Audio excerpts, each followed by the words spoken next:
assurer qu'aujourd'hui, on a des connexions, qu'on a des contacts entre vous et dans ces cas, dans moi. Je peux vous dire que je me sens privilégié de partager avec vous ces demi-heures, ces moments. J'ai de fantastiques mémoires de votre pays et je suis sûr que je retournerai à Tunisia. Alors, maintenant, on doit parler des choses, de beaucoup de choses qu'on fait à l'Europe, qu'on a fait, et vraiment plus que pour 30 minutes. Mais vous savez, mon diapos, vous pouvez regarder les diapos, vous avez la liste du matériel, et je pense que ce week-end, c'est le moment parfait pour vous, quand vous finissez la conférence, d'aller à la maison et étudier tout ça, comme tout le temps vous savez. OK. Si ça marche. Ici sont mes déclarations de possibles conflits de recherche. Ce sont différentes organisations qui appuient mon recherche. Vraiment, il n'y a pas, à mon avis, il n'y a pas de conflit, mais il faut dire. Mais ici, vous savez, mon plus sérieuse, plus grave déclaration. Mon niveau de français est limité. C'est pour ça que je vais donner une présentation en anglais. J'essaierai d'être clair et de ne pas aller trop vite. Mais je suis désolé. Il y a quelques années, je parlais assez bien le français, mais maintenant, on n'a pas beaucoup d'occasions pour le faire. Mais dans les parties des questions, vraiment, on peut essayer de partager notre communication en français. Je suis désolé, pardonnez-moi pour ça. Okay. This is the index, the screenplay that we're going to see today. You see, we have 4 points, the things that have been taking place in Europe, and finally, a message to take home. I'm going to tell you first about this study, the STPEA study. This study was started 2015, and it's been very complicated to study because it involved 14 countries. And you can imagine what it's like to get 14 countries involved in something. There are different 22 teams from different areas of these 14 countries. And we wanted to know the frequency, the prevalence of autism spectrum disorder. We follow different methods depending on the countries. There are some countries that have national registry, normally in the north of Europe. Others in the south of Europe had to perform, like we did, prevalence studies, cross-sectional prevalence studies. But it was very difficult to follow the same methodology. The health authority, the situation of the country, the collaboration of the professionals and politicians was very different. So the results are indeed very different. So that's the first lesson that we learn, that sometimes you want to do huge, big studies, and it's complicated to do that at a national level. Probably better to get in small sciences and replicate those small studies. I'm going to tell you about what I know more, which is my county. My county was the place of Spain where we had the STPEA. That's the only place in Spain. And we are the smallest province in Spain. Very few people. This is a beautiful town that I live at, Donostia in Basque, San Sebastian in Spanish, and we have beach there, and we have very nice people there. Okay. Now, in terms of what we did in Guipuzcoa, we did two phases study. First, the nomination, and then the screening, plus the diagnosis. And we review all the records of the kids, the children, that had been diagnosed in our program for the region. We only have one program for the whole region. So that's the Gautena program, so it's easier. When you have different programs, it gets much more complicated. we use this questionnaire. This is an American questionnaire that we had to translate in Spanish and in Basque, and it's called the teacher nomination form. And what you ask is the teacher, the head teacher of the classroom, to tell you anonymously, without giving names, to tell you if in the class there are kids, there are students that are socially awkward or do not understand the feelings of others. And they talk a lot, but they talk a lot about their own interest. But they don't chat. They don't make conversations. They might be rigid, or they are just interested in a few topics or activities. This has been seen to be effective to identify, and we did that. We did first the nomination, then the screening, and then the diagnosis. I'm not going to explain in detail all of this. You have the reference of the paper, and you can review that. But let me just point at one thing. For every single case that was nominated by the teacher as saying, yeah, I think these characteristics apply to one or two kids in my classroom, we choose in a random way three controls. One identified nominated case, three controls not nominated. And I think it's important to know that among the controls, we did not find a single case of autism.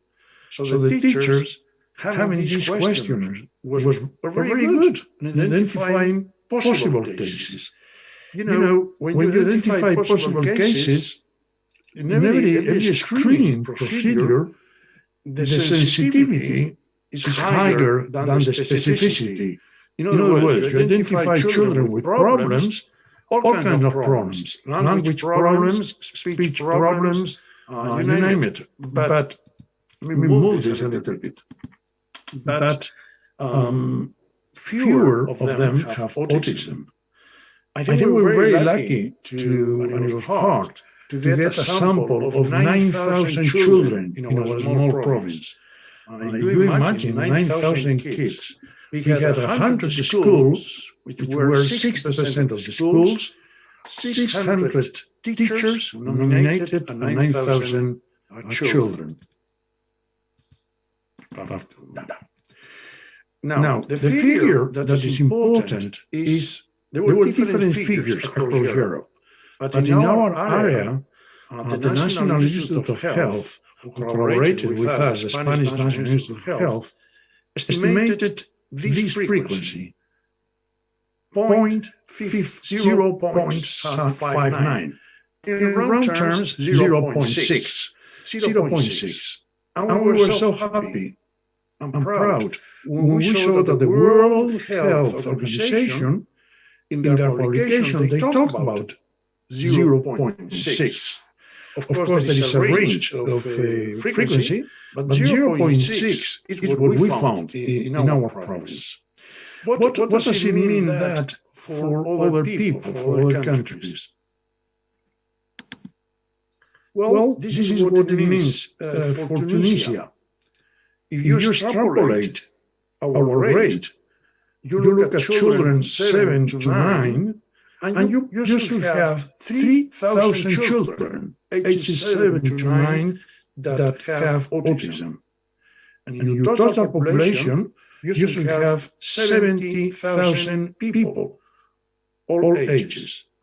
We know that the majority of kids remain unrested, having autism through their lives. So I think we estimated that it's about that figure, more or less. The numbers, I'm sure that are impressive for most of us. But let me tell you that in our province, we're making a diagnosis of autism spectrum disorder one every 2-3 days for the last 4 years. So if you have the resources, if you have the information, if the pediatricians and the schools collaborate and listen to the families and listen to the concern of the families, children get diagnosed. And in our case, it's not that we have more, we make more diagnoses. And that's quite a number. In fact, if you think about the total number, is more than all the other kids with cancer, cystic fibrosis, and many conditions that are frequent in children. So I let you those figures. But in 2014, I was in Tunisia, and I explained then that in a study that we had done, 50% of the children that we supported had no formal autism. In other words, when I said 0.6%, I'm talking about children that fit all the diagnostic criteria, the pure cases, the true cases, so to speak. But there are other children that share some characteristics. And at least there is another one that has a partial case, what was called PDD-NOS. Now, if you're doing a research project, you're interested in the true cases. But if you develop services in your community, you're interested in all of them. Not only the pure cases, but the cases that you can support. And that means in Europe about 1%. 1% is the figure that we round out saying. In our case, it will be 0.6 plus 0.5, something like that, 1. But for every 1, there are 3 people that their lives are affected. 2 parents, and usually one brother or sibling, one sibling as well. So think about 1 plus 3. A problem that starts in early age and go on through life. Very different to Alzheimer's disease that start at the end of their lives. So my lesson will be that this is not the problem of some families. It's a public health problem, and you better take care of that. This is, you have the reference for this. This is a fantastic application that is free on internet and tells you all the different studies that have been done all over the world and the characteristics, and they updated until 220, it was updated. So take a look at that. Now, after knowing the importance of autism in terms of prevalence, the European Society for Child and Psychiatry decided that we needed a guideline, some practice guidance. And I was so happy to have been chosen to do that. And I counted with the collaboration of Dr. Herbaz and Dr. Holling, Patricia Holling, very well known, the 2 of them. Fantastic workers, fantastic ladies. And we really did a good job. We presented that in 2019, but it took us more time to get it published. And you have the reference in French of the guidance. I will tell you about that. Now, the main problem was that we found that many places our doctors would say, wait and see. It's too young. And that's not true. When the families are concerned, you better pay attention to what the families say. Now, there are no pathognomonic symptoms. There are no pathognomonic signs. Consider that all the children sometimes look at your eyes. Sometimes children, all children with autism, make interaction. It's not that it is nothing at all. It's a poverty, it's less, it's a limitation of the social communication aspects. And I think that many mistakes are done because doctors or professionals in health or education say, no, that cannot be, because this and this doesn't fit. I saw him or her doing that. Well, that's not true. The reality of the people is that there is a full variety. And above all, a negative screening instrument does not rule out a diagnosis. The diagnosis is clinical, and the trick is to be aware that this can happen. You have to get history, and there are some groups that are more challenging. Making diagnosis in girls and women, and we explain that in the guideline. The people that have high intellectual ability, and above all, we miss a lot of data in adulthood. We have very little information all over the world about adulthood. So I think it's important to understand that.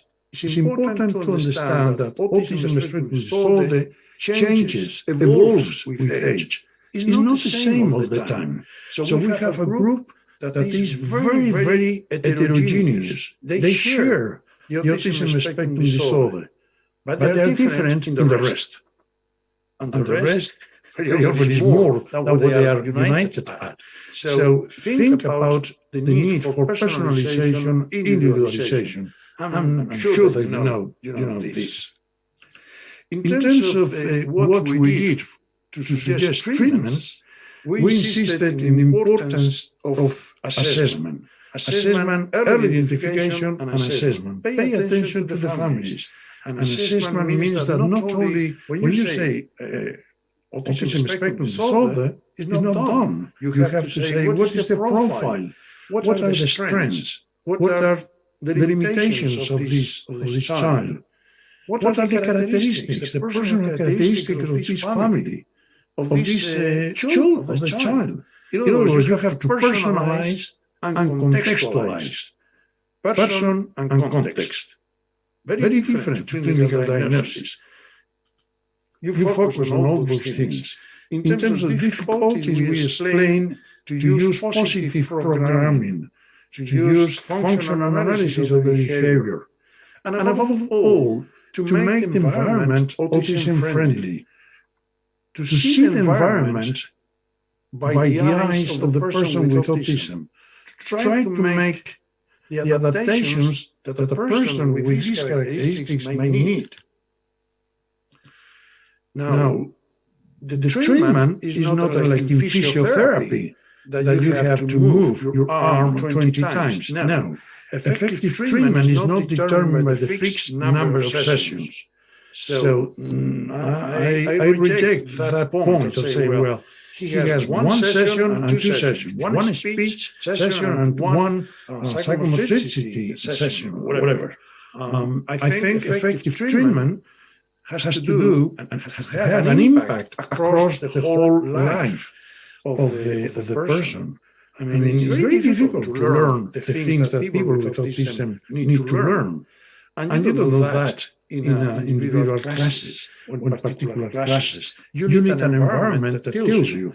I used to say, I don't speak German, but if I have to speak German, I need to be with a family that speaks German. And speak German all my life. If not, I will not. That means that the professional role we suggest in the document that has to be reassessed. We are not the only experts. We are the coach, the coaches of the non-experts, because they are the people that spend their lives with them, who love them more. And you have to respect individual rights, and you have to establish normalized naturalistic concepts. Lastly, you have to establish referral mechanisms and coordinate the key agencies. And it's not only education, health, and social services. You need family care. You need housing. You need employment.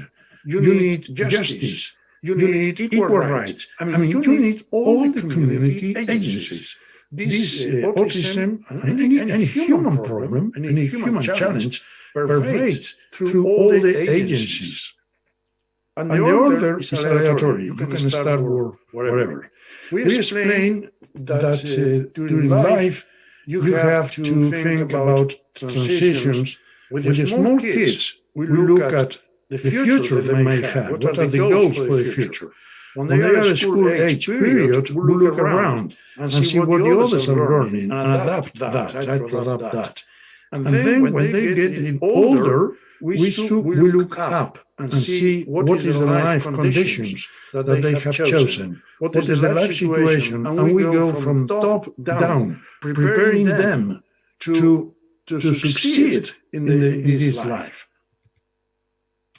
We describe, I'm not going to do that, you have the paper, we have described all the therapeutic interventions.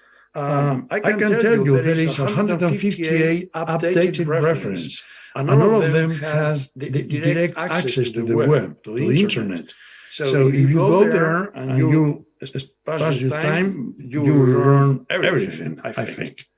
Now, we have translated this into French, and here you have the reference, so please download it, distribute it, copy. You can distribute it freely to whoever you think should access this. We have to promote healthcare. Something that struck many of us, and very challenging, is that the people with autism die 16 years earlier than we do. So that's quite a lot. And there are two groups.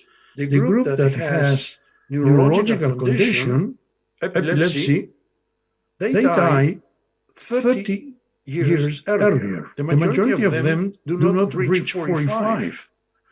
And we have these people in our communities, and they're dying now at the age of 45, 50, while the average life here is 82, 83, 90 for the ladies. So it's very, very important to treat these conditions and to have them accessing the health system. Now, for those adults with autism without a learning disability, those that were called Asperger before, we know that they have 9 times more risk of dying from suicide. So again, that tells you that life is very difficult for them. So there is a reference there in the slide, which I think is a fantastic document by Autistica, a UK institution. Okay, so there are different barriers in terms of health, and we suggest ways to, in this paper that you have a reference to improve access to health care. Very often we have forgotten about these things. By the way, the less able people with autism die of neurological problems. The more able frequently die of suicide and depression. And the people in the group die of the same causes that we die. Hypertension, infarction, all these medical cancer, all these problems. The difference is that we go to doctors. They don't go to doctors. They don't pay attention to that. They don't communicate. And the doctors do not communicate with them. The clinical trial, we just finished a study on bumetanide. We were enthusiastic about this study. It involves the GABA mechanism. And there were different countries. It was a phase 3, and the surprise came. This is the design. You see, it was a double-blind treatment period, and there was an open-label treatment period. So we spent 1 year. But got the reply a few weeks ago. The bumetanide is inefficient. And the sample that we got of 422 cases around the world proved no difference between the placebo and the bumetanide. So far they canceled the study, and so far we do not have a single medication for autism. We need precision medicine. In order to do that, you see the scope, the difference between the different grades. According to DSM-5 that we have. And we need to take care of that by classifying the patients depending on novel biomarkers. And we do not have biomarkers. We need biomarkers. We have to challenge also and to see what is the treatment that they get. Not everybody gets the same treatment. So we have to stratify and classify that. Very often we use the same instruments, the ADO, the ADI, the CARS, the SRS. Those instruments are not made to demonstrate changes. They are made for diagnosis. And we do not know if they are valid to demonstrate changes. Fortunately, some new instruments are being developed to validate the changes. And we have to empower the patients and the families for choosing the research. We're not going to do research on what we want. We have to do research on what they want, what is important for them. and we have to make them involved in that. We are working in a project which is the M2 trial, and this is Declan Murphy, fantastic director. This is the most ambitious program ever done. It has, it has 150 million euros for the period of 2018 to 23, which is 377 millions in your local dinners, in Tunisian dinners, which is a lot of money, a lot of money. We're 48 partners, 14 countries, 5 years, and you see the first one has to do with biomarkers, because we are convinced that this is very important. If you see the treatment of other conditions, the moment they have biomarkers, well, things change. We have the possibility to test then medicines. And to test medicines, we have this clinical network, which includes 36 sites from 37. So I'm very hopeful that news will come, that we will make breaks there and discover things. Now, I suggest you, it's not that I order you, but please go there and sign up to the mailing list, because the mailing list, the newsletters, are free, and you get fantastic results on all these terrific areas, new areas. So it's very well done, and I know that people appreciate that in the central office, which is in London, by the way. So go there and sign up for the mailing list. Now, to finish, I would like to say that this is my message for program improvement. The most basic one is do not copy. Do not copy what we do in Guipúzcoa. Do not copy what they do in New York. Do not copy what they do in London. You have to develop your own program. You have to adapt. Take the good things and adapt them to your country. Don't just get the good part and apply it, but you have to contextualize the situation. The first message is you have to embed your program in the community and ensure the interdepartmental support. Two, and this is not in importance, to follow the best practice guidelines. You have the SCAP practice guidelines, but you have something like 9 or 10 national practice guidelines. We are very proud of ours, and I think they were very informative, but they are always. Number 3, search for the outcome. You have to measure what you do, and you have to demonstrate the outcome. You do a lot of things, but you see what you have to prove what is the impact of that.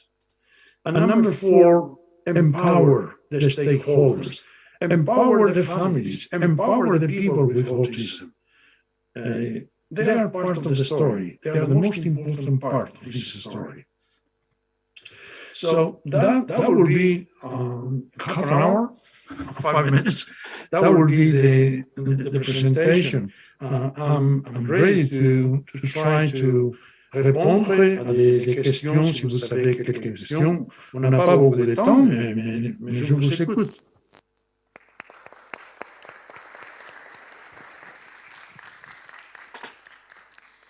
Merci beaucoup, Dr Fuentes, pour toutes ces informations. Vraiment un grand merci.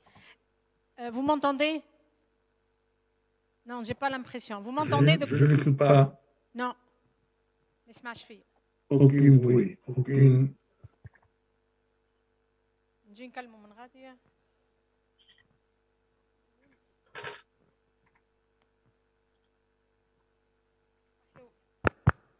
Vous m'entendez, Dr Fuentes? Non. C'est bon ou là? Allô? Oui. On vous écoute, on vous entend très bien. Est-ce que vous nous entendez? Ah oui, maintenant oui. Ah, eh ben, c'est très bien, je suis contente. Donc, voilà, on vous applaudit encore une fois. Voilà, la parole est à la salle. Peut-être on peut avoir 3-4 questions. On a 5-10 minutes maximum. Donc, Super. Super. Voilà, c'est à vous. Question.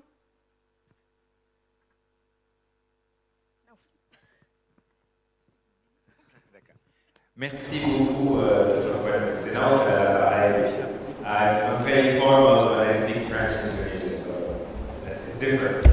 Donc, j'ai une question par rapport à qu'est-ce qui peut marcher. On a l'impression que dans beaucoup de recommandations, et les recommandations européennes que vous venez de donner sont plus simples, on va dire, que certaines recommandations internationales qui sont beaucoup plus exigeantes, more demanding, en termes professionnels, en termes de structuration. On a l'impression qu'il s'agit toujours d'offrir un cadre avec beaucoup de structuration. On ne laisse pas part à la créativité des équipes. Parfois, dans notre expérience, dans les situations où les gens n'ont pas beaucoup de moyens, certaines familles, certains professionnels ont parfois développé des choses qu'on trouve très bien. Alors, comment justement ne pas être dans l'esprit de non, ce que vous faites n'est pas ce qui est recommandé, voilà ce qui est recommandé, on vous montre comment faire, et être plutôt dans l'esprit, ce que vous faites est bien, je vais essayer peut-être de vous accompagner à la lumière des recommandations. Je ne sais pas si ma question a été claire.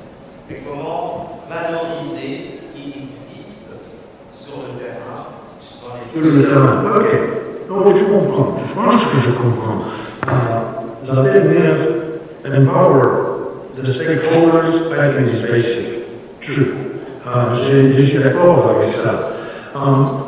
Le défi maintenant, c'est de comment développer des structures, des programmes, des alternatives dans des conditions qui n'ont pas de services, dans des pays ou des régions qui n'ont pas de services.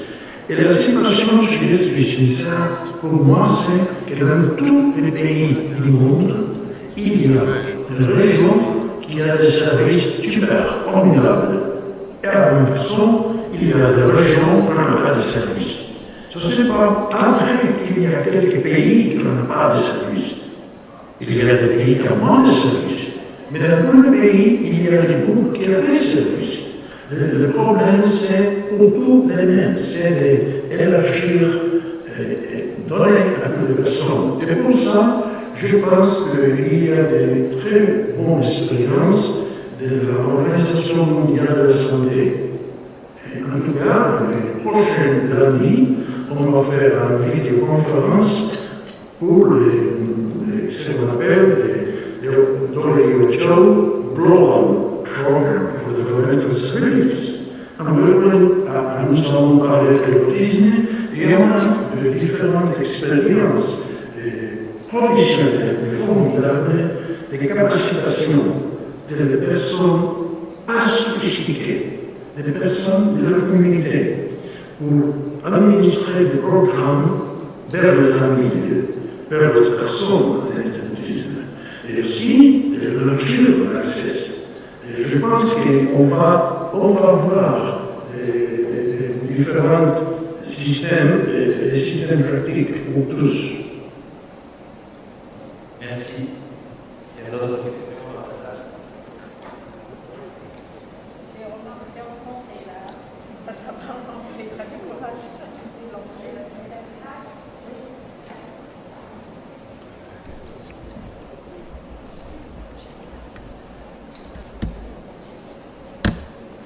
Merci monsieur pour votre précieuse conférence. Donc moi, étant orthophoniste de métier, ma question est est-ce qu'on peut aller dans votre quatrième recommandation for patients and families for I'm sorry. Désolé, la part finale, je n'écoute pas. La question. La question, alors, étant orthophoniste de métier, Oui, ma question est où on peut aller dans votre quatrième proposition recommandation Empower patients and families for choosing research. Yes.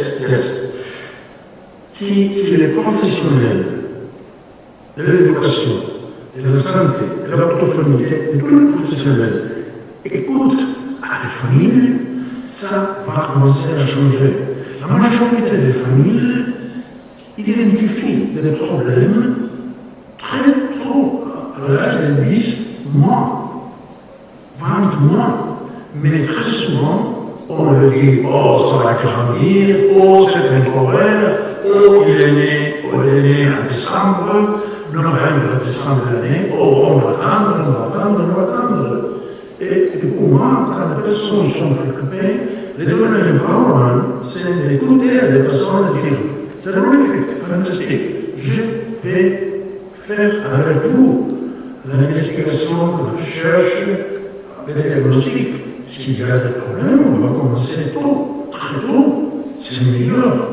Tous les problèmes de santé sont mieux de commencer quand nous sommes non 20 années après.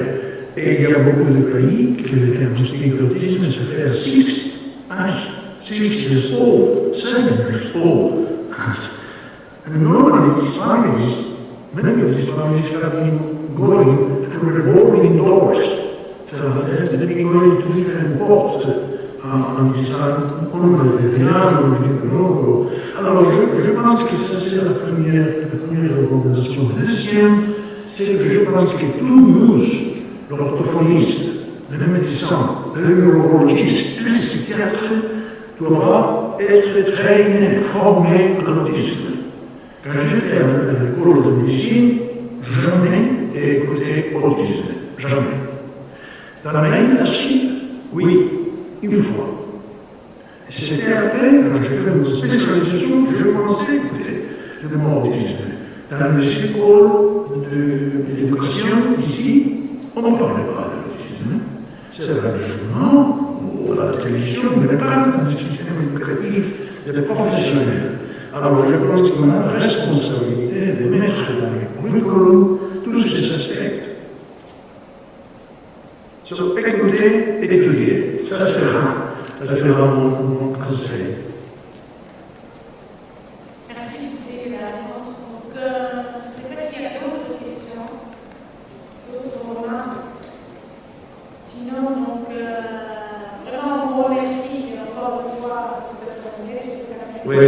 de vous avoir. On va distribuer les documents que vous nous avez donnés. Donc, ça a été envoyé par email. Et on va les donner aux autres collègues qui sont là. Tout le monde aura des références, aura l'accès à toute l'information qu'il faut lire, relire, faire la digestion, assimiler. Merci beaucoup. Shukran.